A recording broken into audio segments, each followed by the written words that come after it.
नमस्कार, स्वागत है आपका एमपी तक पर। मैं हूं रविशपाल सिंह। आमतौर पर आपने अपहरण के कई किस्से सुने होंगे, लेकिन क्या कभी आपने सुना कि किसी शख्स ने सिर्फ इस बात पर अपना ही अपहरण करवा लिया क्योंकि ऑनलाइन गेमिंग की लत में उसे हजारों रुपए का नुकसान हो गया था, वो हजारों रुपए का कर्जदार हो गया था। दरअसल ये पूरी घटना उज्जैन में घटित हुई है। उज्जैन में रहकर पढ़ने वाले एक शख्स ने अपने अपहरण की कहानी खुद रची। कहानी इसीलिए रची क्योंकि उस पर ऑनलाइन गेमिंग की वजह से हजारों रुपए का कर्ज हो गया था। वो उस कर्ज को चुका नहीं पा रहा था। हिम्मत नहीं थी उसके भीतर कि वो अपने परिजनों से ये पैसे मांग ले।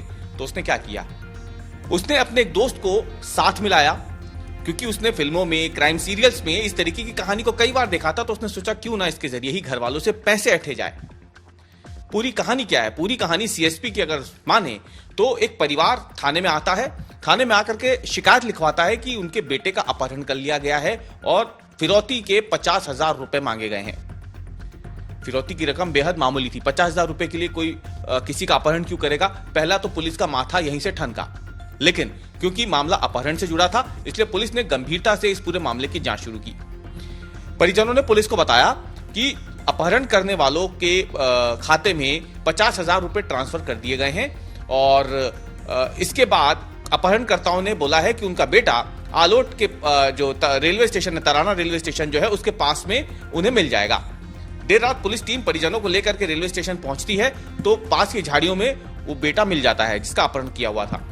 अब पुलिस की तफ्तीश यहां से शुरू होती है। तो पुलिस देखती है इन्वेस्टिगेशन के दौरान कि जो 50,000 रुपए युवक के खाते में डाले गए थे अपहरणकर्ताओं के कहने पे, वो खाते उस बैंक अकाउंट से एक ऑनलाइन गेमिंग साइट को ट्रांसफर हुए थे। अब पुलिस जब युवक से पूछताछ करती है तो परिजनों ने जो आशंका पहले जताई थी, परिजनों का कहना था कि युवक ऑनलाइन गेमिंग का काफी आदी है। तो उस दावे से पुलिस ने जब युवक से पूछताछ की सख्ती से, तो युवक टूट गया। उसने कहा कि उस पर ऑनलाइन गेमिंग में हारने की वजह से करीब 75,000 रुपए का कर्जा है। घर वालों से पैसे मांगने की उसमें हिम्मत नहीं थी, इसलिए उसने ये रास्ता अख्तियार किया। युवक ने बताया कि 50,000 रुपए उसने ऑनलाइन गेमिंग साइट में जो है ट्रांसफर किए थे और यहीं से उसका झूठ पकड़ा गया। सीएसपी क्या क्या कहना है इस पूरे मामले पे, पुलिस का क्या कहना है, एक बार जरा वो सुन लीजिए।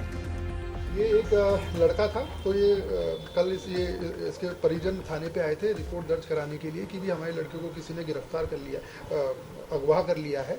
उसके तत्पश्चात इन्होंने बताया कि इनको एक व्हाट्सअप नंबर से, इंटरनेशनल व्हाट्सअप नंबर से एक कॉल आया है और मैसेज आया और एक वीडियो आया जिनके अंदर इनका पुत्र है जो जिसके हाथ बंधे हुए थे। तो फिरौती के तौर पर उन्होंने इनसे 50,000 रुपये की डिमांड करी, तो इन्होंने 50,000 रुपये उसको ट्रांसफ़र कर दिए। उसके पश्चात ये थाने पे आए तो पुलिस ने तत्काल इस पर अपहरण का मामला पंजीबद्ध किया। इसके पश्चात फिरौती की रकम अदा करने के पश्चात उन्होंने बोला कि ये तराना के रेलवे स्टेशन के पास रात के 3 बजे आपको मिल जाएगा। तो पुलिस इसको साथ में लेके गई, तो वहाँ ये एक रेलवे स्टेशन पे सोया हुआ मिला हमको। तो वहाँ से जब हम इसको लेके आए तो हमने इससे पूछताछ करी। तो पूछताछ करने के पश्चात जब हमने इन्वेस्टिगेट किया तो पता चला कि इसने जो पैसे ट्रांसफ़र करवाए थे खुद के अकाउंट में ट्रांसफ़र करवाए थे और वहाँ से ये पैसा इसने गेमिंग ऐप के में रूट कर दिया था।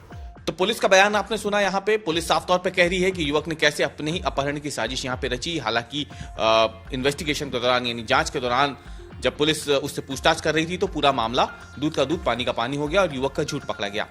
अब क्योंकि ये पूरा मामला बेहद गंभीर है तो पुलिस का कहना है कि युवक के खिलाफ इस पे कानूनी कार्रवाई की जाएगी, क्योंकि युवक ने एक तरीके से अपराधी किया है।